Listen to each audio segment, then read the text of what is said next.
All right, let's get a sense of what to expect now with interest rates and the first quarter of 2025. And also U.S. inflation rate, that's on the front burner now for most investors. Well, joining us to unpack this, we have Dr. Patrick Drumadias, the head of research, Sterling Asset Management and Trustees Limited. It's great to have you on the show. Yeah, good to see you, Ladi. Yeah, so, the first quarter is moving on we're almost really fast. We're almost wrapping up. We're almost wrapping up. Yeah, this is the end of It was just a few days ago that we were greeting Happy New Year. Happy New Year, but it's moving on really fast. Yeah, And I think it's almost time to start getting expectations for the first quarter now that the CBN has announced dates for the first meeting of 2025. And it seems it's going to be hawkish again. It's one might want to be thinking in that direction, but again, if you look at the parameters that I think the CBN will be looking at, one might just be thinking otherwise to say they are going to hold. And the reason is because we've seen exchange rate since the last time they had the MPC meeting till now. Exchange rate has hovered around 1.550, that's the official, and the black market around 1.650 or so or thereabouts. So there's this relatively stability and appreciation in the exchange rate. Then if you look at, first quarter, usually there's this demand factor, low demand, January effect factor, and both will lead to low demand, and again, some sort of fasting period that is around that reduces demand for exchange rate and can also kind of curb demand. So that all those factors will play a role in trying to look at, let's see if we can hold it, and then see what is playing out in the international space as well. Putting all of this together, then I think. So looking at the last quarter of 2024, if the MPC, they're trying to reflect, what's happened so far, especially with the exchange rate, that should be some kind of pass mark. Of course, for them. That's bullish. Yeah. So they've done about 10% appreciation from the last time they had the last MPC. So it's some form of, pass mark, because what they've said is to say, okay, the CBN governor has come a number of times to say, they've been able to attract significant capital inflow because of the high rates, and they've been able to put some level of measures that have put stability in the exchange rate and the transparency issue. Then now the latest is the expansion of the sales of FX or BDCs the end of May. So these factors have made them achieve some level of progress. So I think I'm guessing we might expect more, interventions, when it comes to exchange rate policy. But let's take it out now. Trump is back in the news again. It seems Trump cannot get out of the news, at this point. Every day. Every day. Every day. Yes, there's something about that Trump. Is bringing on board. And it's moving markets. So definitely looking at inflation numbers, we're expecting that's tomorrow. Coming out with the US, that's tomorrow. Yeah. And obviously, President Trump wasn't pleased with the last hold. That they did. So he wanted the cut. What are you seeing, for this, for the inflation numbers coming? Yeah, so first is to say that there's supposed to be that independency between the president and the Fed or the CBN of any country or the central bank of any country. But again, he doesn't have to be pleased. It depends on what the monetary authorities are saying.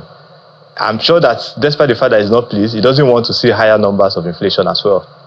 So if they hold at that time and they are saying that they are likely to have a high rate of inflation, remember since October, the inflation rate has been going up, I think from 2.4 around October to 2.6, 2.7, then 2.9 in December. And evidence is showing that the one that's going to come out tomorrow is likely to go up. So if that happens, then I'm sure that the Fed, the head of Fed, will be celebrating that, it was actually nice that he had the rate at that time, because if he had cut, now they would not be thinking of coming up to increase it again. I don't think that would be nice. Right, and definitely, I don't think we'll see the impact of the tariffs, in these numbers. The tariffs so far. It will reflect, because I think the whole idea of this tariff started in February 1st. That against Mexico and then Canada, So, and if you speak with and there was a pause too. But at least it has started. Right. So, but it now depends on when that survey, the Fed, when they would have done their survey to determine what has actually happened to prices, over there. If at the time they took that survey, the the pause have not taken place, then it will reflect in the numbers. Right, and don't forget that this thing doesn't just change. Even if they pause it, it takes time for it to adjust. Remember that we talk about the lag effect of anything when we talk economics. Right, and do you think President Trump is worried about inflation because he keeps coming up with more tariffs, at this point, and that war is still brewing, with most of their trading partners? I think it's important for people to understand his ideology, and the ideology of what he's saying is America first. Yes, we might go through some form of, hardship, like we all know that we went through in Nigeria with the exchange rate and inflation policy. That but overall, what will be the short to medium term and then long term effect on that economy? So immediately they might see that high numbers, which I'm sure he would have done some form of calculations on, and then you're looking at how long will it take for them to adjust, and then for the benefit to begin to come. Right, and do you think the MPC be worried about the trade wars happening in the global space? They would be worried because of course it will lead to inflation, and they have to control inflation, so they have to be worried. They don't have a choice. That's their major role. If they are not worried and inflation comes back, what would they do? So at that point, the onions go back. So how does Nigeria hedge, against all these trade wars going on? Yeah, first is to say that if the trade wars probably leads to inflation in the US, what you will see is that the Fed may not begin to raise rates, and if they do, investors will begin to pull out to go to those places because of high rates, and that will drive capital inflow. And the impact of what the CBN governor has said they have achieved in terms of capital inflow might begin to reduce, because the reason why we are experiencing that capital inflow is probably because the rate there is low and our rate is high and investors are moving. Then some investors who actually want to move their money from Nigeria will still decide to stay because of the high rate currently on in Nigeria. So, but again, it also creates a lot of opportunities for us as a country, as Nigeria, because of the tariff, people are looking forward to other countries where they can then begin to say, okay, let's move to this country and begin to do business with them. So it depends on how prepared we are as a country, so that we can also take advantage of some of these opportunities that is going to unfold. Well, I'm talking about opportunities, definitely the risks are there. Are you seeing any risk to the current stability that we see with the Naira? Yeah, basically, one thing is very certain: the speculative activities of let's say people who are currently trading with it are what is actually making the Naira to fluctuate.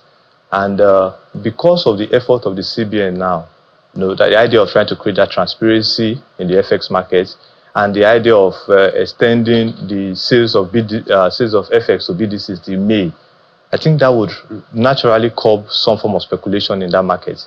And hopefully by June, we will begin to enter into the harvest period for agricultural commodities. So if they're able to hold it down up to that time, by June, by the time we'll enter into food harvest this thing for farmers, coupled with the efforts that they've put in place to increase food production around this period, the risk might be there, but very minimal. So where are you seeing opportunities now? Because definitely investors are wondering, okay, where am I putting cash? Some retail investors, at this point. Would you say go to the fixed income market or Nigeria's equities market is the place to be? It depends on how your risk appetite. Right. If you have let's say the bold chest to be able to take the risk in the equity market, fine, you go there. But if you are not a risk taker per se, you want that at the end of the month you get your return and all that, you prefer to go to the fixed income space. So it depends on the risk appetite of the investors. Right, and some investors would prefer risk, at this point, because we've seen how risk assets have, outperformed, even in the global space. So, looking at the Nigerian context now, we've seen the all-share index hit new highs, highs upon highs, trying to tend back to the 106,000 level. Where is the pullback here?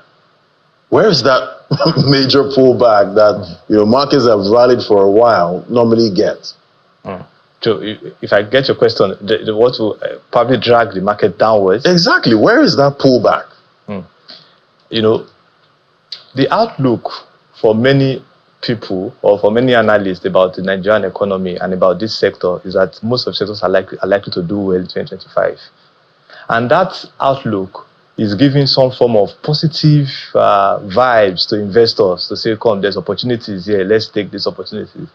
Now, except investors begin to see that, oh, this outlook does not appear to be real, and they begin to drag their foot or drag back their investment, that's when we can begin to see the pullback in terms of the all-share index. But for now, I think investors are positive because they are looking at inflation likely to drop, exchange rate likely to be stable, then policies of government likely to be stable and all that. So for now, there's still that drive to say, for now, we don't think nothing is going to hold. So maybe a new high, at some point, might be. And don't forget, because the market is just starting now, January, first quarter is usually like that because, like I mentioned earlier, the demand effects, But by the time we get into Q2, Q3, we might be seeing some interesting things, all things being equal. Well, we'll definitely be watching out for that because at the end of the day, you get that pronouncement, from President Trump, that you see the markets start, moving. We're seeing what's playing out with all markets, at this point, aluminium and steel. So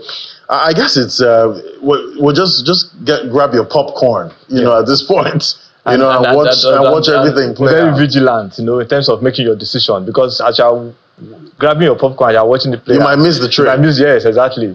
So you have to know when to key in, and so that you too can also, when people are smiling to the bank, so you also smile to the bank. Exactly. Quite interesting. Early days, but we'll keep tracking it. Thank you so much, Dr. Patrick Jumede, Head of Research, Sterling Asset Management and Trustees Limited. Thank you for coming. Always good to see you, lad. Good to see you too. Well done. All right, we'll take a break now. When we come back, we'll head straight to the markets. Let's get a sense of what's playing out with major global markets that we track. That's in a moment. Just stay with us.